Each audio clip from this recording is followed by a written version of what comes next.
Hi, everyone. I'm Chantel, and welcome to Urban Niyamas. Today's episode is going to be for those who are interested in visiting Brazil. As some of you might know or might not know, I'm currently in Sao Paulo, Brazil. I was so scared that I was going to spend money on these flights and hotels, and I was going to lose out on it because I wasn't going to gain entry. But I do want to offer some assistance to you guys. Your process might not be exactly the same, but I feel as if you follow the steps that I'm going to provide for you, you should have really good luck with it. Also, I do provide consultation for traveling. You can reach me at Chantel at urbanniyamas.com. Hopefully, I'll figure out how to get that down here somewhere, and we can talk about helping you obtain visas for Brazil or somewhere else you might be interested in. Okay, so about trying to get to Brazil. As soon as April 10th hit, 2025, it was a requirement that United States citizens obtain a visa prior to getting here in Brazil. And when I did get to the airport, they asked me for that visa. So you should have that before you get to the airport. When I was applying for this visa, I made sure to get a refundable flight and refundable stays. I did that just in case I would guarantee to get my money back. I know a lot of people don't like choosing the refundable option when purchasing stuff for travel because it costs more. Sometimes it could be up to $150 more for the flight. I'm going to tell you right now, always pick that option because anything could happen. But it really helps when you're filling out the visa application in the event that you might want to extend or shorten your stay.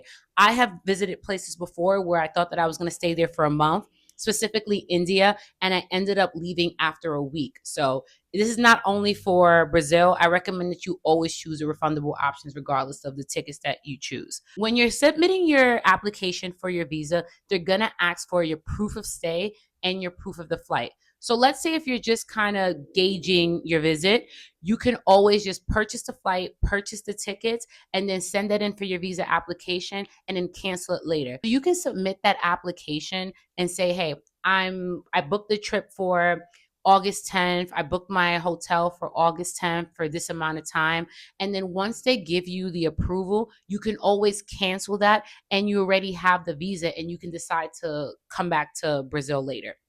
So, in terms of formatting the document in a way that you can feel confident in, I'm going to recommend that when you have your departing flight and your arriving flight confirmation sent to your email, that you paste those confirmations into a Word document. Once you have them both in the Word document, I'm going to have you export them into a PDF and label that flights. When you have your confirmation for your lodging, you're going to also take that confirmation, paste that into a Word document, title it lodging, and export that into a PDF. While you're filling out your visa applications, they're going to tell you upload your lodging information, upload your flight information, and those are going to be the documents that you upload. As far as changing them later, you can always decide I don't want to stay here this long, and then you can adjust your tickets as you please. And I personally didn't have any issues with my application. I submitted my visa application on June 10th. On June 13th, I received confirmation that my visa application was being processed. And on June 16th, I received my visa via email. So it was about 5 days from start to finish. And I really think that having my stuff organized, situated in a very clear format helps streamline this process. I was on Reddit for weeks prior to my application and I saw how others were having these issues and I didn't have any of those issues, and I think it's because all of my ducks was in a row. I also want to give you guys a little bit information on something called a CPF. Out here, we call it a CPF. And for those of you who might work remotely or who plan on staying in Brazil for an extended period of time, a CPF is going to help you a lot. A CPF is basically Brazil's version of their social security number. You might be thinking, why do I need a CPF number? I'm an American citizen. Well, the CPF really helps make things easier here for those who are going to be here for a while. A CPF allows you to buy monthly passes for the train and the bus. Also, if you want to go to sporting events, it'll enable you to purchase the tickets yourself. So before I got here, I was looking at things that I could do, build an itinerary, and I really wanted to see a football game. However, when I went to the site to try to purchase the tickets, it didn't allow me to buy it because I didn't have a CPF number. And when I looked at Airbnb's experiences, the same ticket that would have cost me $15, $20 to purchase it online had I had a CPF number, was they were charging me about $125 on Airbnb. Obviously, there was somebody offering this experience who had a CPF number and was taking advantage of the fact that they can purchase this tickets for others and then offering it to those visiting Brazil who did not have CPF numbers. I got a CPF number when I arrived here in Brazil because that process took a very long time prior to arriving here. I had put in an application to get a CPF while I was in the United States, and they were telling me, depending on where you live at, you'd have to go to the Brazilian consulate office for an in-person interview in order to obtain a CPF. And when I put that application in around June 20th, the earliest date they had that I could go in and do an interview was July 14th, which was after the date that I was going to arrive. And I tried to send an email to the council office and was like, hey, could I have a rushed interview? The earliest date that you provided for me in order to interview for a CPF number is after the date that I arrived to Brazil. So that's not going to work. However, when I arrived here at Brazil, I went to their tax revenue office and I filled out an application. Basically, all I needed to give them was my passport and proof of where I was staying.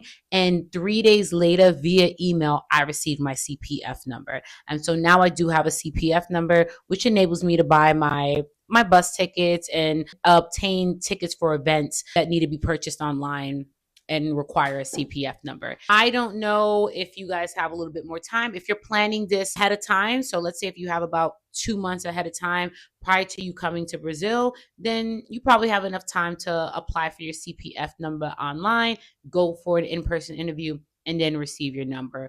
But I was waiting for a new passport, so I was kind of like rushing the process, and I didn't have the information that I needed in order to go into the council's office prior to my arrival.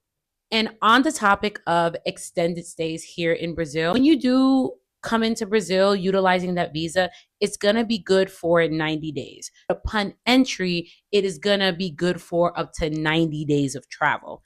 And let's say you would like to extend that visa. So you're approaching your 90 days, but you're like, I love it here. I want to stay here. What you would do is then go to the federal police office station, within 15 days before the expiration of that visa and request to have that visa extended. I have not personally went to the office yet because I'm still within the dates of my visa, but I assume you would then have to show them, like you did before, a date that you plan to leave again within the next 90 days. But you should have that refundable flight. So you should then be able to change the flight to now a new date in order to qualify for that extended visa. When I was looking online, I didn't want to get detoured by these third-party travel sites or third-party visa programs. I wanted to make sure that I was at the Brazilian consul office, not deterred somewhere else. In the event that you plan to stay in Brazil for an extended period of time and would like to apply for both your visa and your CPF prior to your arrival, it is really easy because it's all on the same site. I'll try to get a screenshot of my computer up here on this video so that you can see how once you get onto the website, the consular website, you'll see all your applications. So you'll see your visa application and its status and your CPF application and status. After this video, if you decide to continue watching my journey while out here and I decide on extending my stay here in Brazil, I can give you guys a bit more information on my firsthand experience with extending my visa and what's required of that in terms of going to the federal police station and putting in that request for an extended 90 days of travel. So I hope that this video helps you. I hope that it provides you with some more information or a bit more confidence to get that application out there. And once again, I'm Chantel. This is Urban Niyamas, where living leisurely is a lifestyle. See ya.